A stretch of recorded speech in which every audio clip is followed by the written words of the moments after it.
D.Va is a faithful port of the Overwatch hero, which is always a bad thing when it comes to games that are not Overwatch. She starts this really annoying trend of how they operate in the game and even takes it to a stupid degree, and in my opinion, doesn't have enough downsides to justify being the way she is. If you don't know how she works, think of your average Second Life hero and then mix it with robots and guns. She starts in her mech and cannot mount while inside her mech. If her mech dies, opponents receive 50% hero kill XP, then she ejects from the mech and becomes Pilot D.Va, who can mount, but has less options, sometimes kinda. Mech has a lot more health and less range, while having 3 abilities base and an unlockable ult like most other heroes.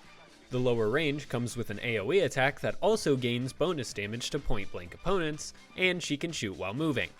This is very stupid, but at the very least, she is slowed while firing, so she can't walk someone all the way back to their gate, but don't hold your breath on that, because I promise there are other Overwatch heroes in this game yet.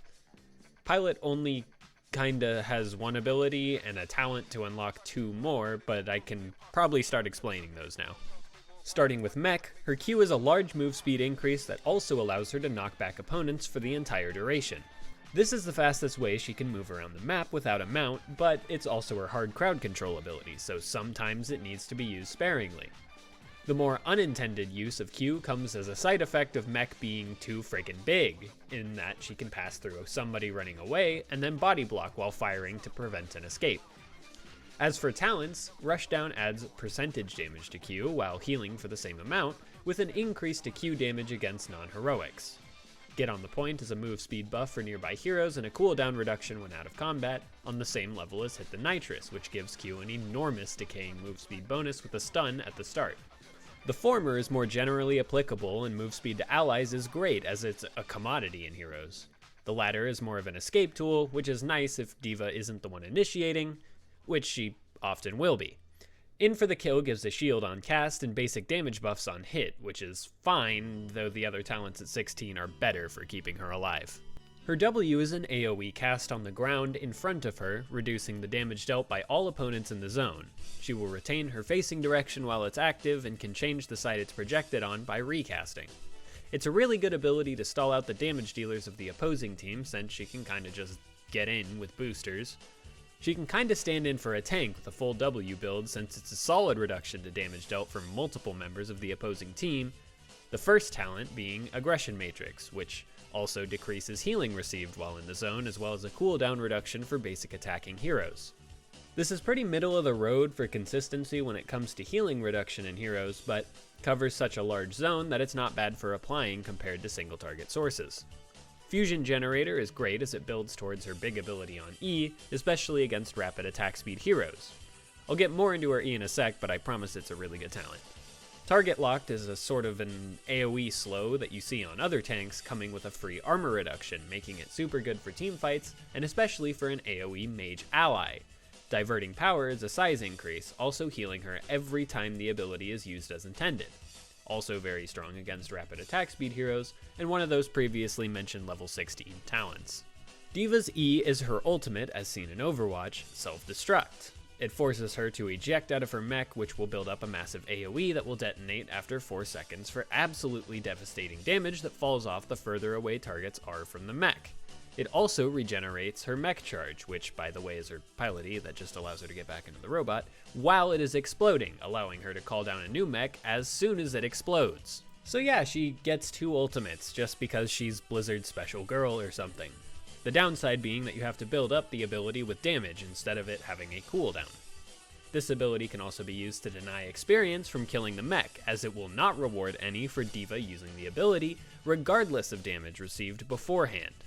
The only talent for primarily self-destruct is Nuclear Option, which gives mech bonus damage for basic attacking in the bonus damage zone, as well as a way to make it harder to dodge via her only pilot ability.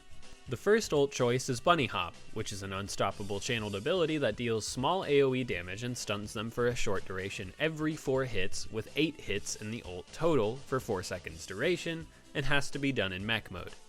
It's very solid for interrupting channeled abilities and peeling opponents away from squishy teammates. The Storm talent increases the duration by double, also pausing the duration if she's standing still during the channel. Fantastic for shutting down escape routes, if she can be body blocking during the ult, but on some maps it won't be much help.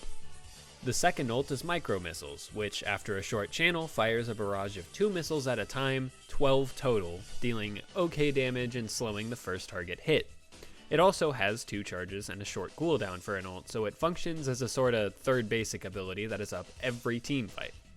It's also really good for chasing because even if she's slowed while casting, she slows the opponent more, which can stall for her Q to come back off cooldown. The Storm talent grants another charge and a cooldown reduction for landing it on heroes. Pilot mode is like an extremely fragile attack damage carry with only one ability, Big Shot, which is a long skill shot that deals okay damage after a short delay, used mostly to poke at heroes and gain charge for calling mech.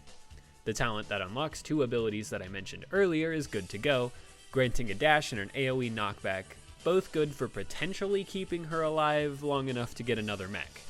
I wouldn't recommend staying in pilot mode often, but Big Shot is a really good poke ability, so if she's solo laning against a short range hero, it can rack up damage and at least annoy them enough to go in or go back to base.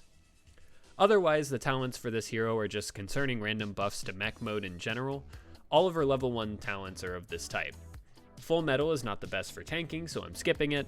Pro Moves grants armor and move speed for taking damage, which allows her to frontline and dive a lot more smoothly, potentially getting out more often when she does choose to dive. Liquid Cooling is for the ones who are paranoid about ever losing mech, letting her get the healing fountain effect instantaneously with a reduced cooldown, and increased total healing over a longer duration, only activatable in mech. Emergency Shielding, which grants a shield on lethal damage, is a much later level but can save D.Va a frustrating amount of times in game, especially with the right allies or other tank-focused talents. Lastly, a Blade of Armor grants 45% of all spell damage taken back as healing over 4 seconds. Not like an active ability or anything, it just does that all the time. Now it is based on damage taken after reductions and resistances, so she can't go health positive from reducing a massive spell while keeping the caster in her defense matrix, but it's really hard to understate how good it is against multiple spell damage sources. Overall, D.Va is a frustrating bruiser that excels at diving and disabling targets of her choosing, typically the high damage dealers of the opposing team. Even when she takes lethal damage, she isn't out of a fight, or worse, is shutting down a colossal area while she gets her entire health back and still retaining that second life. So you know, pretty faithful to her appearance in Overwatch.